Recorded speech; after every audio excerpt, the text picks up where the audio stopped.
Assalamualaikum warahmatullahi wabarakatuh. Saya Ainur Aini dari Prodi Fisika semester 3, Fakultas Sains Teknik dan Terapan Universitas Pendidikan Mandalika Mataram. Alhamdulillah, saya sudah melakukan pengenalan lapangan persekolahan 1 atau yang disebut juga dengan PLP 1. Tahun ini saya melakukan kegiatannya di SMA Negeri 1 Labu Api. Dan sekarang saya ingin memberikan presentasi saya tentang hasil observasi saya di lingkungan mitra tersebut. Oke, di sini saya akan menjelaskan 6 bab kepada teman-teman semua. Bab pertama berisi tentang visi, misi, dan SOTK sekolah. Yang bab kedua berisi tentang kultur sekolah. Yang bab ketiga di sini berisi tentang kegiatan kokuler dan ekstrakurikuler apa saja sih yang dilakukan di sekolah mitra tersebut. Yang bab keempat di sini ada peraturan dan tata tertib sekolah. Yang bab kelima di sini ada kegiatan seremonial positif. Untuk yang bab keenam di sini ada praktik pembiasaan dan kebiasaan positif di sekolah mitra tersebut. Kita masuk ke bab 1. Bab 1 di sini yaitu visi misi dan SOTK sekolah. Pertama saya akan memberitahukan visi misi sekolah tersebut apa sih? Oke, visinya di sini menjadikan SMA Negeri 1 Labu Api sebagai sekolah yang unggul dalam penguasaan iptek, imtak, berbudaya dan juga mandiri. Misinya di sini ada 6 poin. Poin pertama, mengembangkan manajemen sekolah yang profesional. Poin kedua, meningkatkan kompetensi tenaga edukatif dan administrasi. Poin ketiga, menciptakan kondisi sekolah yang harmonis yang dilandasi semangat kekurangan dan kebersamaan. Poin keempat, meningkatkan kualitas proses pembelajaran di kelas. Poin kelima, membudayakan nilai-nilai budi pekerti dalam kehidupan sekolah. Poin keenam, mengembangkan lingkungan sekolah menuju sekolah yang berwawasan lingkungan. Bagaimana sih cara sekolah mewujudkan visi misi tersebut atau bagaimana sih implementasi sekolah dalam mewujudkan visi misi di sekolah tersebut? Visi misi di sini ada 4 kata kunci. Kata kunci pertama yaitu religius, kata kunci kedua yaitu unggul, kata kunci ketiga yaitu berbudaya, kata kunci keempat yaitu mandiri dan iptek. Ada 3 ranah di sini yang harus kita isi. Yang pertama yaitu hati, yang kedua yaitu otak, yang ketiga yaitu tangan. Hati harus diisi dengan iman dan takwa kepada Tuhan sesuai dengan ajaran dan kepercayaan kita masing-masing. Bagaimana dengan otak? Otak diisi dengan ilmu pengetahuan dan teknologi. Sedangkan tangan di sini diisi dengan life skill. Kalian tahu apa sih life skill itu? Oke, saya akan menjelaskan sedikit.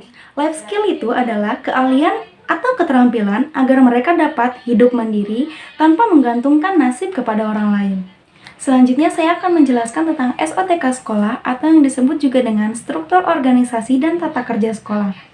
Di sini pertama ada kepala sekolah, kedua wakil kepala sekolah kesiswaan, yang ketiga ada wakil kepala sekolah humas, yang keempat ada wakil kepala sekolah sarana, yang kelima ada wakil kepala sekolah humas. Untuk yang selanjutnya ada juga diisi dengan Kasubag Tata Usaha, Bendahara Rutin, Bendahara Barang, Perpustakaan, UR Kurikulum, Persuratan, Bendahara KS, UR Kepegawaian, OPS Daptordikdasmen, UR Kesiswaan, Penjaga Malam, Satpam, dan tukang kebun di sini ada 2. Baiklah, kita akan melanjutkan ke bab 2 yaitu tentang kultur sekolah. Kultur sekolah di sini dibagi lagi menjadi 5 yang akan saya jelaskan kepada teman-teman semua. Yaitu yang pertama, kegiatan 3S atau sapa, salam, senyum di sekolah tersebut. Yang kedua, prestasi sekolah di SMAN 1 Labu Api. Yang ketiga, peraturan penggunaan seragam sekolah. Yang keempat, pemanfaatan TI dalam pembelajaran. Yang kelima, pelanggaran-pelanggaran dan sanksinya. Pertama saya akan menjelaskan tentang kegiatan 3S, sapa, salam, senyum di sekolah mitra tersebut. Dari hasil wawancara saya dan observasi saya di sekolah mitra tersebut, sebelum COVID melanda, sekolah mitra tersebut telah melakukan yang namanya 3S antar guru ataupun mahasiswa. Dari mulai masuk gerbang sekolah maupun di dalam ruangan, sekolah tersebut melakukan kegiatan 3S untuk menumbuhkan karakter siswanya. Tetapi setelah wabah COVID melanda Indonesia, sekolah tetap melakukan 3S dengan menyapa dan salam melalui pembelajaran secara online. Alhamdulillahnya saat kami melakukan PLP 1 di sekolah tersebut diberikan kesempatan untuk masuk terbatas, yaitu hanya beberapa minggu saja, dan Saat kami melakukan observasi, kami melihat tentunya sekolah tersebut tetap melakukan kegiatan 3S, sapa, salam, dan senyum. Namun, yang kami lihat dari antara guru-guru dan siswa tidak melakukan kontak fisik dan tetap menjaga jarak. Selanjutnya, saya akan menjelaskan tentang prestasi sekolah di sekolah mitra tersebut. Di sini, sekolah mitra sudah banyak sekali mendapatkan prestasi-prestasi dari siswa-siswanya. Contohnya, prestasi di bidang akademik maupun di non-akademik. Yang saya ketahui dari daftar prestasi dalam bidang akademik, di sini siswa telah mendapatkan prestasi di Olimpiade Fisika maupun di Olimpiade Ekonomi. Bagaimana dengan bidang non-akademik? Siswa sangat banyak melakukan prestasi di bidang non-akademik. Contohnya, di bidang seni maupun di bidang olahraga. Yang selanjutnya saya akan menjelaskan tentang peraturan penggunaan seragam sekolah di sekolah mitra tersebut. Di sini, sekolah mitra telah menetapkan tata tertib bahwa siswa harus mengenai berpakaian yang rapi dan sopan. Seperti contohnya, sekolah juga memberikan kepada siswanya untuk melakukan peraturan-peraturan yang ada di sekolah tersebut. Contohnya saja, siswa harus memakai ikat pinggang berwarna hitam, dan itu diwajibkan. Untuk siswa wanita atau perempuan diwajibkan memakai jilbab sesuai dengan seragam yang dipakai dan di hari yang sudah ditetapkan. Yang selanjutnya tentang pemanfaatan TI dalam pembelajaran. Dari hasil wawancara dan observasi saya di lingkungan sekolah tersebut, saya melihat guru-guru sudah banyak yang memakai LCD, namun tidak semua guru-guru memakai LCD. Ada juga yang langsung menjelaskan kepada siswanya dan memberikan pertanyaan secara langsung dan siswa pun menjawabnya, atau yang disebut juga dengan tanya jawab antar guru dan siswa. Tetapi sebelum sekolah diberikan kesempatan untuk sekolah beberapa minggu, sekolah menetapkan kegiatan pembelajaran secara online atau daring.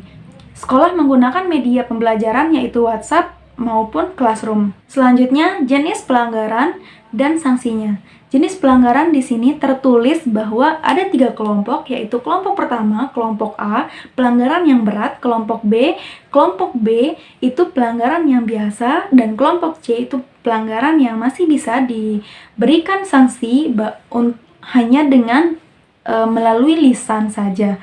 Untuk pelanggaran A, itu contohnya saja seperti membawa rokok atau membawa HP dan menonton video porno. Untuk kelompok B, bisa kami contohkan itu seperti merusak atau mencoret-coret fasilitas di sekolah. Untuk yang kelompok C, di sini contohnya seperti tidak memakai seragam sekolah sesuai dengan ketentuan sekolah. Bagaimana sih sanksi-sanksinya? Oke, untuk pelanggaran A, sanksinya pertama, mengembalikan langsung kepada kedua orang tuanya, atau yang kedua, mereka diserahkan kepada yang berwajib untuk pelanggaran pidana atau kriminal. Untuk kelompok B, sekolah memberikan peringatan tertulis dan peringatan skorsing. Yang ketiga, jika mereka masih melakukannya, sekolah melakukan pengembalian kepada kedua orang tuanya. Untuk yang kelompok C, di sini sekolah melakukan peringatan lebih banyak, yaitu peringatan lisan tertulis. Jika mereka tetap melakukannya, pelanggaran tersebut, sekolah akan memperingati peringatan pertama dan pemanggilan kedua orang tua. Jika tetap dilakukan, sekolah melakukan skorsing dan surat peringatan kedua. Jika siswa tetap melakukan juga, baru sekolah akan mengembalikan siswanya kepada kedua orang tuanya. Kita masuk ke bab 3, yaitu berisi tentang apa saja sih kegiatan kokuler dan ekstrakurikuler di sekolah mitra tersebut. Oke, yang pertama saya akan menjelaskan tentang kegiatan kokuler. Kegiatan kokuler di sekolah tersebut hanya melakukan satu kegiatan saja, yaitu yang disebut dengan tahfiz. Untuk kegiatan ekstrakurikuler di sini saya akan membacakan kepada teman-teman, yaitu pertama pramuka, yang kedua paskibra, yang ketiga kir atau mading, yang keempat olahraga prestasi, yang kelima bela diri, yang keenam kesenian, yang ketujuh teater, yang kedelapan UKS atau PMR, Yang ke-9, remaja musola. Yang ke-10, PAI atau yang disebut juga dengan tajwid. Yang ke-11, English atau club. Di semua kegiatan ekstrakurikuler maupun kokuler sudah ditetapkan siapa pembinanya dan bagaimana jadwal di setiap minggunya. Bab selanjutnya, saya akan menjelaskan tentang peraturan dan tata tertib sekolah yang ada di sekolah mitra tersebut. Yang pertama, peraturan tata tertib sekolah ditetapkan untuk semua warga sekolah di Sekolah Semanila atau SMAN 1 Labu Api.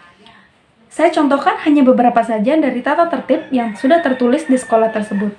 Contohnya yang pertama yaitu guru dan pegawai bertugas sebagai pendidik, pengajar, pelatih, dan pembimbing. Sekolah juga menetapkan jam pulang dan jam belajar di pagi hari.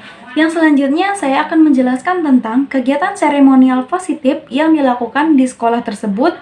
Jenis kegiatan seremonial positif apa saja sih yang dilakukan di sekolah tersebut? Oke, di sini ada yang pertama, upacara bendera yang wajib dilakukan oleh semua siswa atau warga sekolah termasuk guru-guru juga.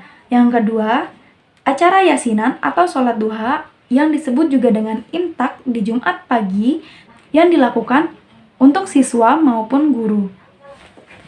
Sekolah tersebut menerapkan kegiatan upacara bendera di setiap hari Senin maupun di hari-hari besar seperti contohnya Hari Guru, Hari Pahlawan, Hari Kemerdekaan Indonesia, dan lain sebagainya. Alhamdulillah saya telah menjelaskan kepada teman-teman semua dari beberapa bab yang telah saya jelaskan tadi. Sekarang saya masuk ke bab terakhir yaitu bab ke-6 tentang praktik pembiasaan dan kebiasaan positif apa saja yang dilakukan di sekolah mitra tersebut. Di sini saya akan membacakan beberapa kebiasaan positif yang sekolah mitra lakukan.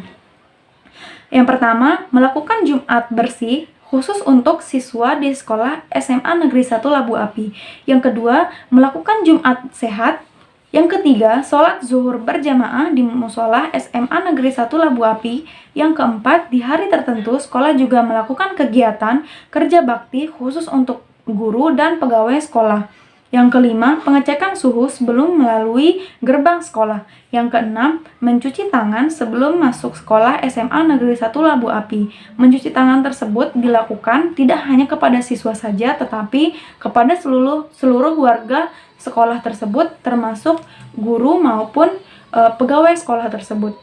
Teman-teman pasti bertanya, kenapa tadi di seremonial positif ada yang dinamakan dengan Jumat pagi untuk imtak. Di sini juga ada yang dinamakan melakukan Jumat bersih khusus untuk siswa dan melakukan Jumat sehat. Bagaimana sih cara sekolah membagi waktu antara imtak, Jumat bersih, dan Jumat sehat? Oke. Di sini sekolah tidak melakukan imtak setiap pagi di hari Jumat, melainkan di selang-seling waktu ada Jumat bersih, Jumat sehat, dan Jumat imtak. Dia presentasi saya ucapkan terima kasih kepada teman-teman yang sudah mendengarkan penjelasan saya. Wassalamualaikum warahmatullahi wabarakatuh.